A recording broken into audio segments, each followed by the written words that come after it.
and welcome to today's devotion. My name is S. I'll be taking you through today's devotion. We'll be talking about anxiety. So let us humble ourselves for a word of prayer as we begin. Thank you, Lord, for this day. Thank you for enabling us to wake up early in the morning, Lord. As we want to share in our devotion, Lord, may you open our ears and open our hearts to understand what we are going to learn. For it's in Jesus' name I do pray and believe. Amen. So welcome once again. I hope you've had a good week and you're going to have a good day. I welcome you to join us on today's study. I'll be taking you through anxiety. So in the Bible, we read a story of a king named Jehoshaphat. So two kingdoms had aligned themselves to come and surprise and attack the kingdom of Judah. And Judah was not prepared. A surprise attack is not something you're prepared for. So Judah was not prepared at all. And the king was very anxious. The king didn't know how many men he could get there, in order to, win this war. And so he looked and he saw there's no way he's going to defend his kingdom and win against Moab and Ammon. And at this point, anxiety started to kick in the king. And such is happening to us right now. A lot is happening to us. Schools have closed. Some of you have not seen your best friends in over 3 months. You miss school, and most importantly, you miss your friends. Yeah.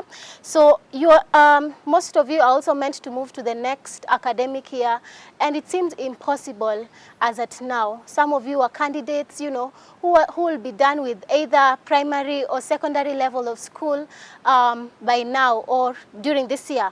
But that is not happening anytime soon, and anxiety starts to kick in us, and we are left wondering what is happening. Added to this, you're dealing with new realities. You have to wear a face mask when you're leaving the house. You have to wash your hands thoroughly, and practice singing happy birthday while washing your hands, And you also have to keep a 1.5 meter rule when you're interacting with the people close to you. These are not things that are easy to do. And anxiety start kicking in, and you're left wondering. And you start to become anxious like King Jehoshaphat. But here's the thing. This is the encouragement we want to read today. In life, we will meet trials and we will meet tribulations. At one point in life, we need to be brave and know that God is always here for us. I want us to take our reading from the book of Philippians 4, verses 6 to 7, which says, do not be anxious about anything, but in every situation, by prayer and petition, with thanksgiving, present your requests to God, and the peace of God, which transcends all understanding, will guide your hearts and your minds in Christ Jesus. Is it not assuring to know that even when we are anxious, God is with us? And so I want to challenge you. There's been a lot of challenges happening. So I want to challenge you today to listen. I want you to listen to me right now. If you are not paying attention, I want you to listen to me right now.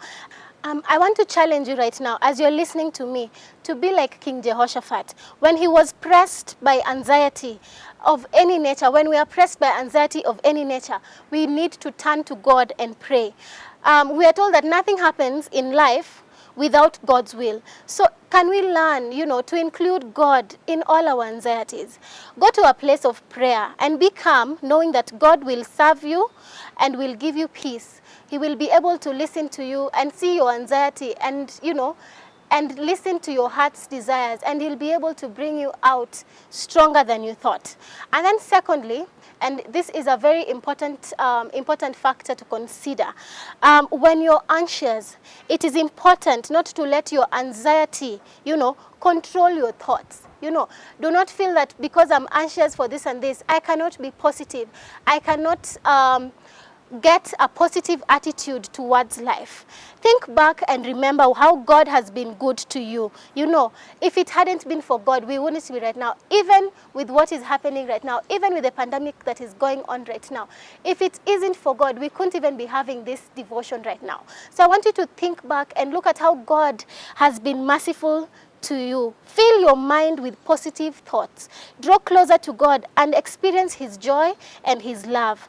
There's always something we can thank God about. You know, even right now, you know, you thank God for life. You thank God that you have a mask, you know, you can wear when you leave the house. You thank God that you have water to wash your hands. You want to thank God for all these little things. So when you are faced with whatever anxiety right now, I want you to think back and, you know, thank God for all the good things that He has done for you. As I finish, I want you to take a few minutes and just say that anxiety that you've been having in your heart. Just say it so that as we are praying, God will listen to you. I want to call you to cast your cares, to cast your anxieties on God, because He cares for you very much. So as we pray, mention that anxiety that you're facing right now. Mention that thing that has been causing you so much, you know, you're in a state of flux. You don't know if, you know, you don't know what is going to happen tomorrow. I want you to mention it in your heart. As I'm praying right now, I pray that the Lord, who is kind and merciful to us, will take all our anxieties and be able, you know, to see us through this trying time. So let us humble ourselves for a word of prayer. Thank you, Lord, for this day, Lord. Thank you for assuring us, Lord, that we can cast all our anxieties to you, dear Lord, because you care for us, dear Lord. I pray for that young man, that young girl, Lord, who has said the anxiety they are facing right now in their life, Lord. I pray that you may listen to them, dear Lord. May you help them through this time, dear Lord.